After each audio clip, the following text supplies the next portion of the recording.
Ombudsman, ako, nag-press con na naman. Ano na naman kaya pagyayabang nito? Ha? Tumakas daw.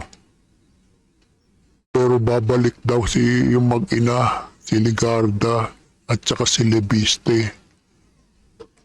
O, panuorin natin itong ano niya. Pagkakupal naman to. Yabang na naman to eh. Kasi nga, panuorin natin. Baka gusto nilang umuwi ng nakaposas. Pag di sila bumalik, tinakot si Ligarda at Libiste. Si Saldi nga, hindi mo kayang pa nakaposas na huliin eh. Ikaw talaga taon na yata binilag ni Saldi. Hayop ka, kaya nyo lang yung mga senador. Uubusin nyo, hayop ka, utang ina mo. Puro plunder yung mga senador, hayop ka. Utang ina mo talaga. Guardiola, di pa nakakasuhan, sabi mo, kakasuhan na, AXIS. Yung asawa ni Matibag, congressman, nasa ombudsman din, na may flood control din. Utang ina mo, hayop ka, puro senador lang. Binabanatan yung plunder, hayop ka. Tingnan natin kung kasuhan mo ng plunder yung si Tambaluslos, hayop ka. Utang ina mo. Panoorin natin. Anak ng kupal yung boying nito eh. Hanggang ngayon di pa nakakasuhan si Tambaluslos eh. Si Romualdez eh. Puro kadaldal tapos wala naman nangyari. Utang talaga, utang ina mo talaga. Guzman, magandang hapon po. Grant Hilario from Bombo Radio. Sir, on other cases po, kumusta po yung investigation sa kaso naman doon sa energy kay Congressman Leviste and Senator Ligarda? Tuloy-tuloy. Tuloy-tuloy yung investigation namin. How about sir, napabalita po na kinumpirma ng NBI na nakaalis na po si Senator Ligarda at si Representative Leviste. Yung ba tatakasan talaga nila? Hindi, I don't think tatakas sila. Babalik yan. Okay, sir. Babalik yan. Naniniwala kami, babalik. Thank you, sir. Baka gusto nilang umuwi na nakaposas pag hindi sila bumalik, di ba? Oo. Utang ina mo, si Saldi. Bakit hanggang ngayon di pa nakaposas na pinauwi? Sabi na huli. Utang ina mo, hayop ka. Puro kay senador, hayop ka. Baka gusto nilang nakaposas. Hayop kang kupal ka. Malapit-lapit na rin yung karma mo, utang ina mo, hayop ka, nakadalawa ka na.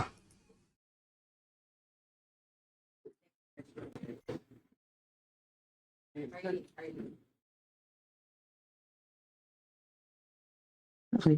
Sir, so i-ano ko lang sir, yung second question ko po. Asking confirmation lang po if indeed the Ombudsman filed 9 counts of graft against Congressman Noel Rivera of Tarlac. Yes, we did. Flood control cases Yes. po ba ito? For conflict of interest. May kasamang flood control.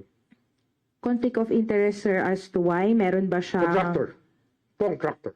Meron siyang sariling construction firm na nanalo ng Contractor. may government contract? Contractor. Utang ina mo. Kontrakto. Si Guardiola. Nakasuhan na ba? Utang ina mo, hayop ka. Tagal-tagal na.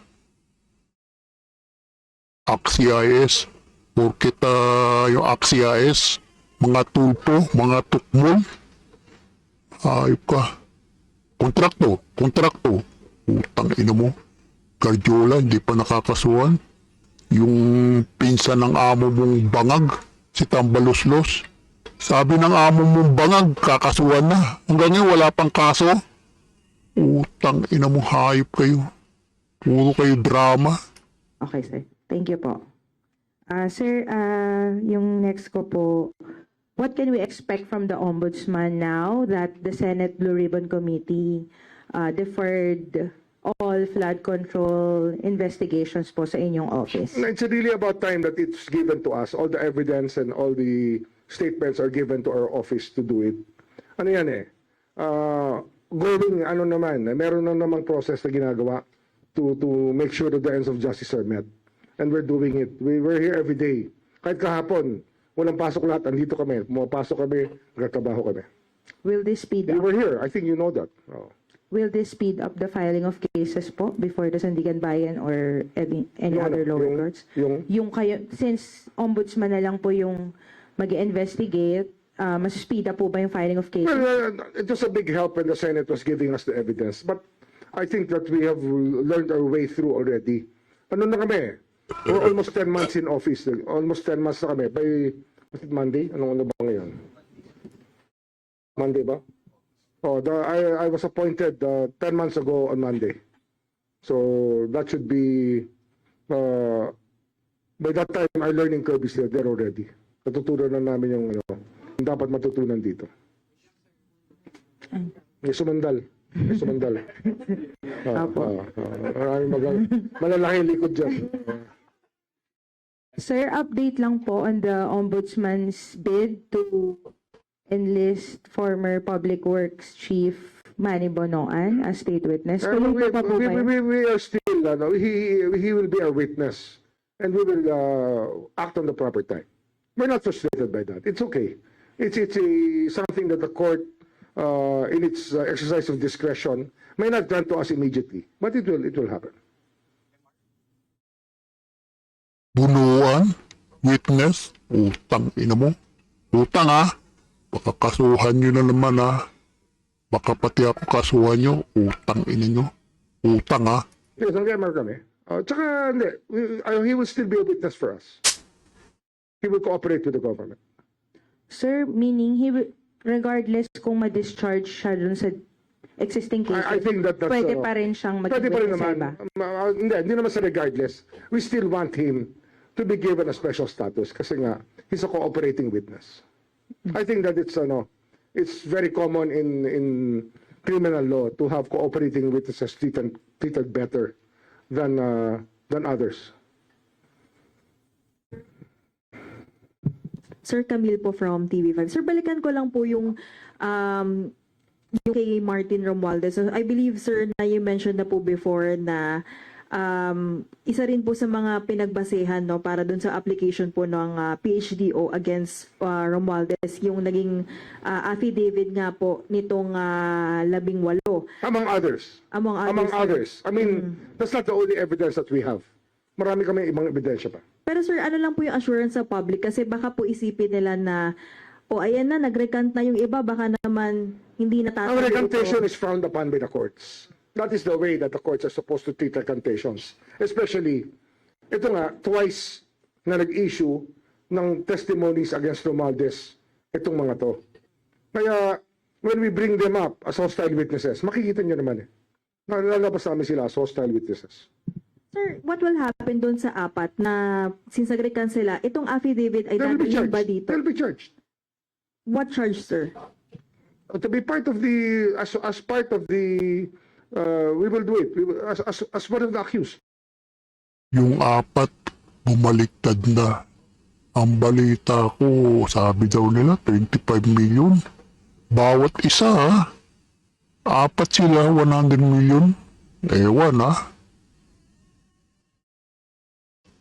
Sa bagay, si Tambaluslos, bilyon-bilyon naman ang ninakaw sa inurakot ng Tambaluslos na yan. Barriel lang yan.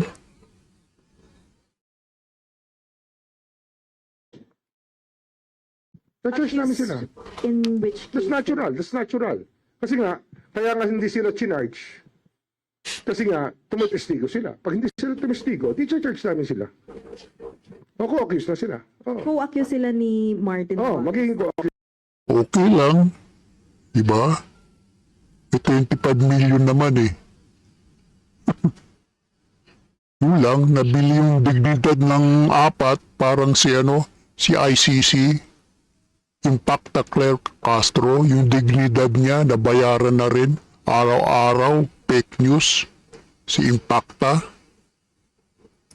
Sila. Meron silang In what particular accessories. case, sir? Accessories after the fact. Covering up. Pinagtatakpan nila. Ano? Diba? Pinagtatakpan nila. Ikaw rin Hanggang ngayon, di pa nakakasuha si Tambaluslos porket pinsan buo ni ano, bangag mong amo. Oo, kadaldal dyan, utang ina mo hayop ka. Hanggang ngayon wala pang kaso. Hinog na, utang ina mo. Wala pang kaso yung tambaluslos. Kung ano ang nagpalit sa kanilang isipan, kayo na mag-usap ka. Alangan naman ako magsabi kung ano nangyari dyan. Sir, na-interview din po itong si Attorney Baligod sa Las Piñas Court kasi nag-post sila ng bail doon sa kaso po na final po ni na Representative De Lima.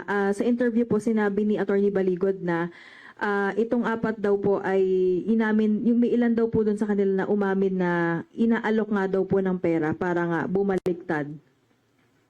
Hindi ko alam eh. Kaya nga sabi ko nga, yung credibility Oo, di ko alam. Utang ina mo, hindi ko alam. Imposible. Yan kayong ano yan eh, ha? Drama-drama lang kayo. Ni tambaluslos. Kunwari, galit-galit, ganyan-ganyan, kakasuhan. Utang ina mo, hayop kayo. Pare-pareho kayo ng bangag mong amo.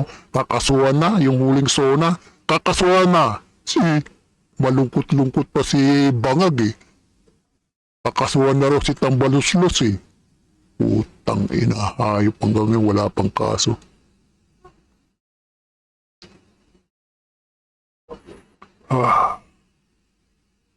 Siguraduhin mo lang ha, Boying, plunder ang kaso ni Tambaluslos.